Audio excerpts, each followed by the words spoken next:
My father died in 1995, but I keep talking to him inside my head. Hey, Dad, look at these drawings.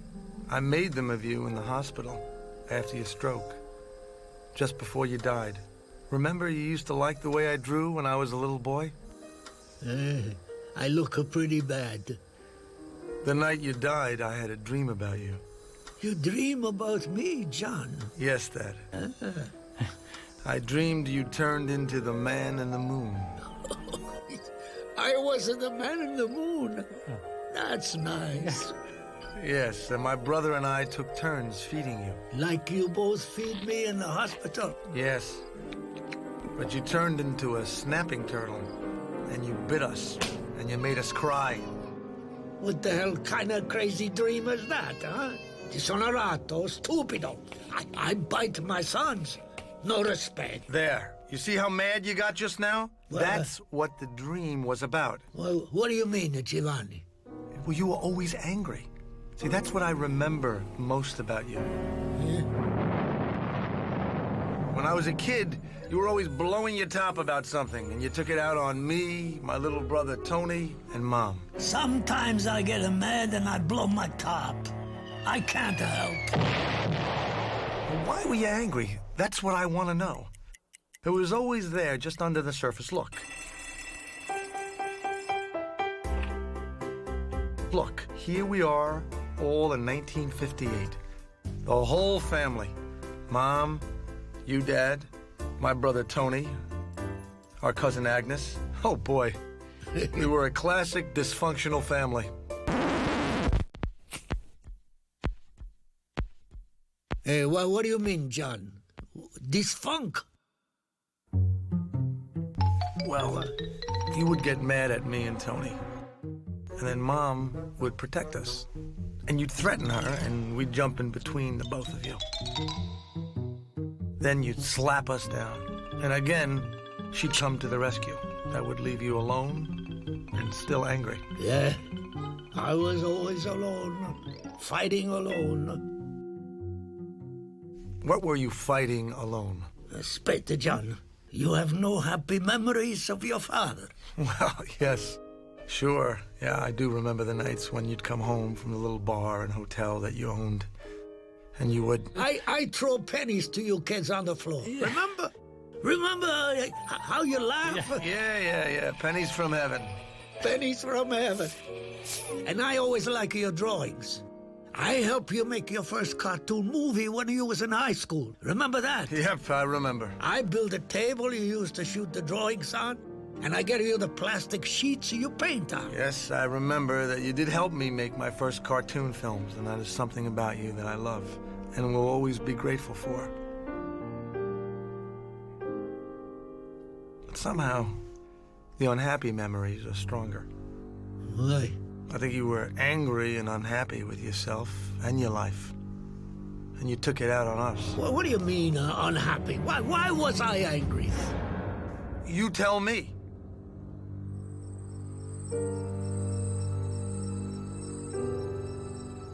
I remember the phone call that came in the middle of the night when I was 8 years old.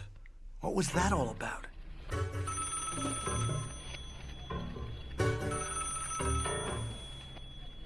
Why don't you answer it? I'm too tired. It might be something important. Something may be wrong. All right. Hello? What is it, Johnny? The hotel. She's on fire. It was obvious somebody set that fire on purpose. Was it you, Dad? Did you do it? No, I don't do. But I know it wasn't going to happen. See, I need insurance money. I have to pay back the loan to the bigger guys. They want it quick. Did Mom know that? No.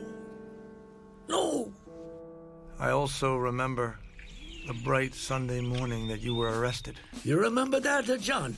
Yes. I'll never forget that horrible day. Your lawyer questioned Mom about it at the trial. Now, did there come a time, Mrs. Cannizzaro, when some police officers came to your house and arrested John? Yes, sir. Who was there? My mother-in-law, my 2 children, and a cousin of mine. John had taken a shower and he came down with just his trousers and socks on. They came through the side door. You could hear all these feet coming through the side door. And we were eating and we looked up. And they were standing in the door. I didn't leave the table. They came there and gave him a paper and told him he was under arrest. He said, "What do you want me to do?" Did he resist them? Did he try to run? No, sir. Were your children there? Yes, we were. We saw it all. Tell him, Mom. They were screaming. I object to that. If the court please, and ask that it be stricken out. Strike it out. Disregard it. Were the children there, Mrs. Canizaro? Yes, sir. That's right, Mom. We saw everything. And in what manner did they take your husband out of there?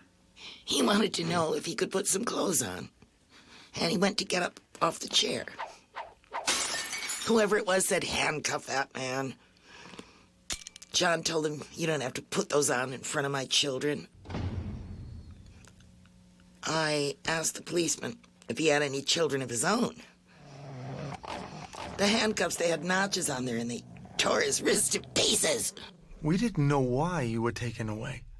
If the court please. I asked the court to admonish the witness. Where are you taking him? Stop! Stop! Strike it out. Jury, disregard it. At the trial, my brother and I were brought in for sympathy, even though we had the measles. I was 8, my brother 6. God, was I embarrassed. I was afraid my schoolmates would see my picture in the paper. Ladies and gentlemen of the jury, the motive is obvious. John Canizaro, acting alone or in consort with someone else, had sunk a lot of money into a bum investment, and he had to get it out. You looked like a trapped animal, not like my father. He was scared, tried to make jokes. Why would I need a bale of hay? I don't have no cow. I couldn't tell the truth. I don't want to lie, but I have to. I was thinking of my wife and you 2 kids.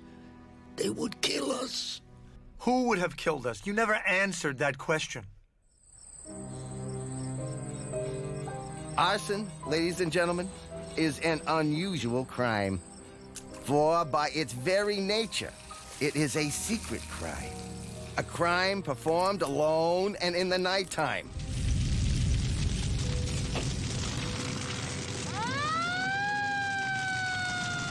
You take any item you want, ladies and gentlemen of the jury, and try to link it up with John Canizaro, and it fits like a glove. Your Honor, no doubt this family is going to have to start all over again. If the wife has to dispose of all this property, she and her 2 children will have to become wards of the state. I have no choice. The utmost leniency on my part is a statute provided for a second offender. State prison at Attica, New York, for a period of not less than 12 and a half years, and not more than 26 years. I remember the long drives we made to visit you in prison. Part of me was glad you went away. You didn't just burn down a hotel. You burned down a family. They don't allow you to kiss your father. Prison was terrible. I'm sure it was, Dad. It was damn hard for us at home, too. A priest at our church told Mom he would appreciate it if we didn't worship in his parish. Wake up, Mom. It's time. Mom got a job working the midnight shift as a nurse's aide in a hospital maternity ward. I didn't want to wake her up each night to go to work. She was so tired. But once she got all made up, she looked beautiful and smelled good. She loved her work, and her co-workers loved her and her quick Irish sense of humor. You would have been proud of her. I get out of the jail after 5 years for good behavior. Yeah, I was a newspaper boy when you got out, and I remember how ashamed I was of the headlines. My schoolmates called me Jailbird. I threw the papers and ran away, hoping my customers wouldn't read them until after I was gone. Come on, Dad. Speak to me. Jailbird to Jailbird. What the hell happened, Dad? Tell me about your life. What do you want to bring all of that up for? I'm a long time dead and gone, you know. Why did you do the things you did? You really want to know about me? Yes, I really want to know the truth. The truth? Yes, please. Let's start at the beginning. Tell me in which part of Italy were you born? Okay. I was born in 1907 in Hazeltown of Pennsylvania. What? Pennsylvania? Wait a minute. How come you speak broken English with an Italian accent? Aspetta, Giovanni. Let me explain. My parents were born in Italy, but they meet and get married in the United States. Well, where did your dad work? My father was working in a coal mine in Hazeltown, Pennsylvania. The only thing I can see when he came home was a little light on his forehead. That must have been a tough life.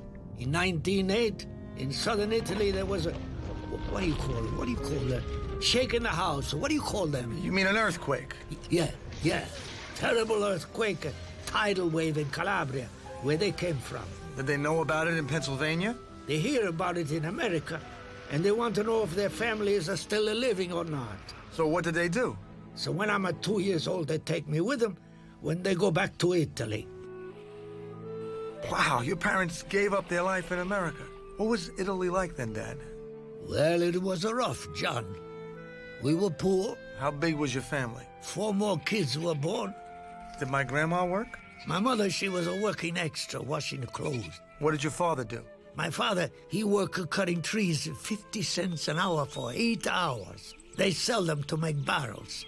When I was about 7 years old, he got me a job out there.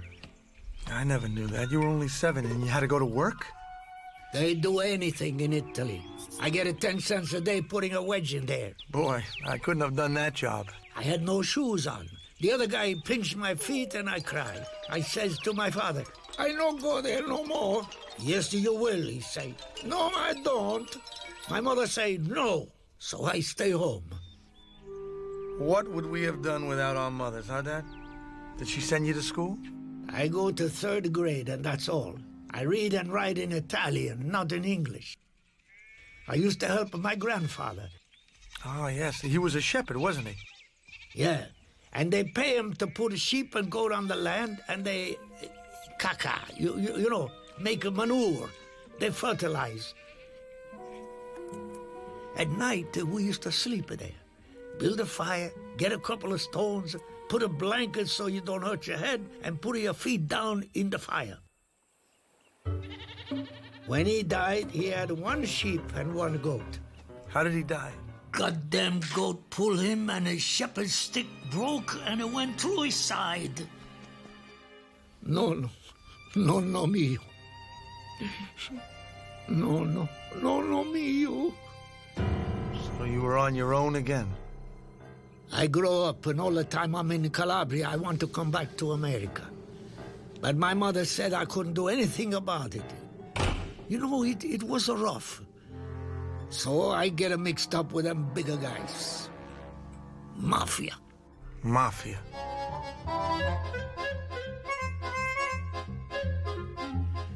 I was the youngest guy in there. I rob stuff for them and take it down to the city, Palermo, in Sicily. Oranges, fruit, olives, sugar. I bring some home to my mother. My mother used to give me hell. You're gonna get in trouble. You're gonna get in trouble. Guardia, ci avrai del guai. Guai. They put me in jail for a couple of days. And my mother makes such a fuss, they put her in a jail cell, too. My grandmother went to jail, too? At night, she keep hollering. John, are you all right? Stai bene, Giovanni? Come stai? Stai bene, Giovanni? Come stai? Stai bene, Giovanni? Come stai? I wonder what my life would have been like if you had listened to your mother. Oh, she was a wonderful, wonderful woman.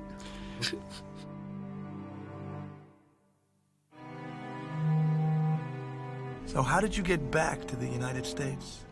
One of the bigger guys says he thinks I'm an American citizen. He got my birth certificate and a passport. That's right, you were born in America. I promised the Blessed Mother if I ever make a good in the United States of America, someday I come back and donate bells to the church in our town. In 1925, I come over here. America. I was 18 years old. You made it, Dad. You were coming home. You could make a fresh start.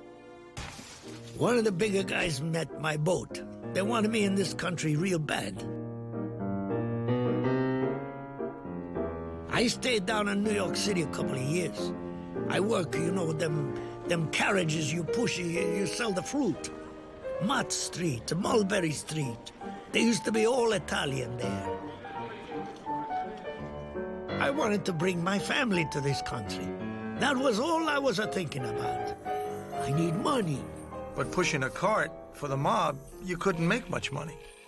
They make a bigger money, but they give you little money.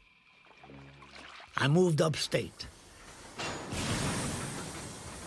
I get a job as a boilermaker's helper on the railroad in Hornell, New York. That damn thing was too hot, you know. But it sounds like you got away from the mob, didn't you, Dad? Didn't you? I don't like that damn job. In 1931, I was arrested for violating prohibition law. I was working for the bigger guys selling bootleg liquor.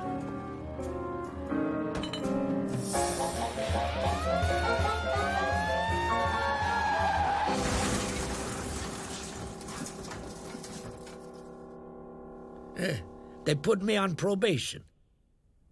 But then I get in a fight and I shoot some guy. You shot a guy? Yeah. So they send me away for assault to state prison for 2.5 years. So now you're in jail in America. I was at 25 years old. When I get out, I work on the Lehigh Valley Railroad again as a boilermaker's assistant, and I tend the bar part-time. So much for rags to riches. What happened then? Then I meet your mother. Ah, Mom. How did you two meet anyway? She was working in a beauty parlor across the hall from where I get her the haircut. So it was love at first sight. Oh, she was a beautiful woman. I was a pretty good-looking guy. She used to say that. Did you get married right away? We want to get married. But my people don't want it because she's Irish. And her people, they don't want her to marry me because I'm a wop. She was 36 and I was 34. So we weren't through no spring chickens. So we get married secretly. You were married in 1941. You was born 1943. But you weren't around very long, were you? I have to leave because I was drafted in the army. World War II, infantry. What happened to you in the war, Dad? I go to France, end up on Omaha Beach. Wow. D-Day. Then they put us in a boxcar to Belgium. We ride the tank with General Patton. They don't care if they kill you. They want to save the tank. We end up in Germany on the Royal River before the Rhine. 7 o'clock in the morning, they throw everything at us. I get hit in the back, got bullets in my front. The Germans look all around, and we stay down. You were a hero, Dad. You got the Purple Heart. I got 2 Purple Hearts, John. 2. I remember at your funeral in 1995, 50 years after the war ended. The old veteran soldiers gave you a 21-gun salute. By the time I get back to the United States, your brother was born. Your family was getting bigger. Now I have a wife and 2 kids. I have to get a job. I work as a laborer in Elmira, New York. I feel like a cockroach. I want something better. I'm an American citizen. I'm a veteran. I'm a hero. I want to bring my people here. I want the goddamn American dream. So what did you do? I buy a small hotel near the Erie-Lackawanna Railroad Station. Good location. Sounds good. But where did you get the money? I get a loan from some bigger guys. I also buy a house for your mother and your kids. Then I bring my mother and father over here from Italy. So I buy another house for the rest of the family that was coming. I was in debt. It was hard to make a living. I can't pay back the loan fast enough. Your heart was in the right place, but you took another shortcut. So the bigger guys say they will burn the place down, and I give them the insurance money. So you were a stand-up guy for your mafia buddies. The big guys again? Yeah, it was a mess. Who was your real family, Dad? The mafia or us? You left us again, this time for 5 years. And when you got out of prison? When I come back, nobody give me a job. Finally, your mother was able to get me work as a maintenance man in the hospital where she worked. She work night, I work a day. I work there 17 years till I retire with a good pension.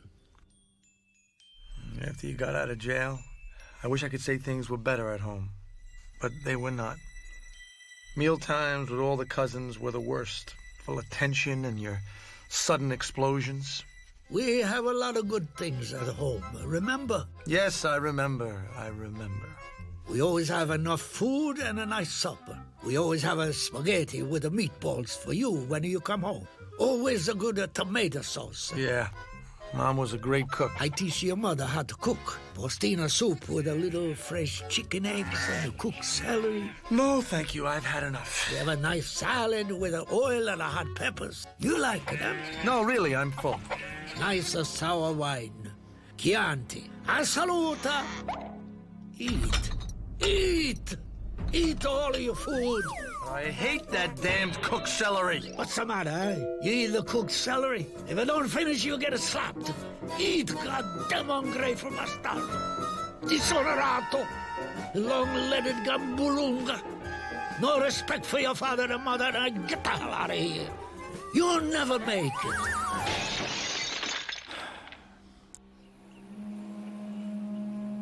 As a boy, I was afraid of you. I never seemed to please you, Dad. Your words were worse than getting slapped. They made me ashamed for failing you. I still can't get them out of my head. You're no good. Disonorato, bastardo, bum, a femmina. Non sei un vero ragazzo. Sì. Non ce la fare mai. You'll never make it. Non hai nessun rispetto per tuo padre e tua madre. No respect for your father and mother. No good.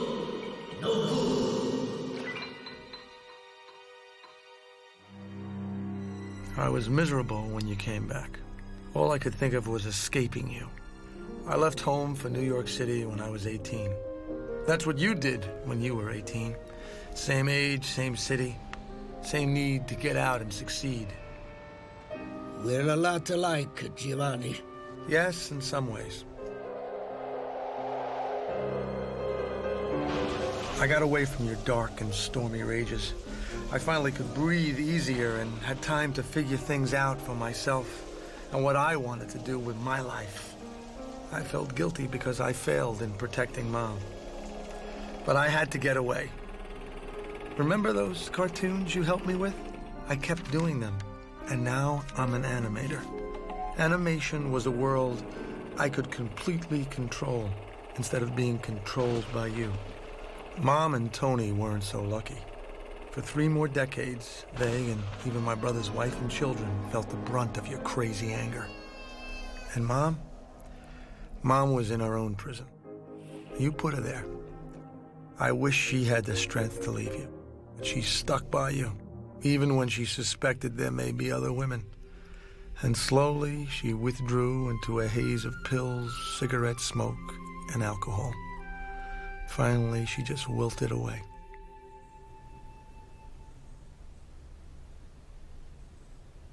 "2 years before you died, you seemed to want to bring some kind of peace into your life. You and I had a long talk, and you told me all the family secrets.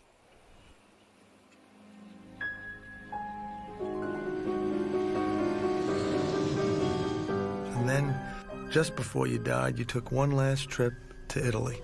You traveled alone back to the small town in Calabria, Italy, where you grew up. I donate a set of electric bells to the local church. John, you remember? I promised the Blessed Mother 60 years before, John. I tell her if I ever make good in the United States of America, someday I come back and I give her the bells to the church. I keep my promise. Who the hell cares about you and your goddamn bells? What did I get? What did Mom and Tony get? Dishonorata! Stupido! You said you would make a film about me. This is the film. This is what I think about you. This is how I remember you. And I'm damn sure it is not the film you hoped for, but it's the conversation we could never have. And the only way I am able to get you out of my head is to keep you at a distance, like the man in the moon. Far enough away that you can't hurt me. Bright enough so that I can never be able to forget you. The night you died, I had a dream about you, Dad. You dream about me, John? Yes, Dad. I dreamed that you turned into the man in the moon. I wasn't the man in the moon. That's nice. That's nice.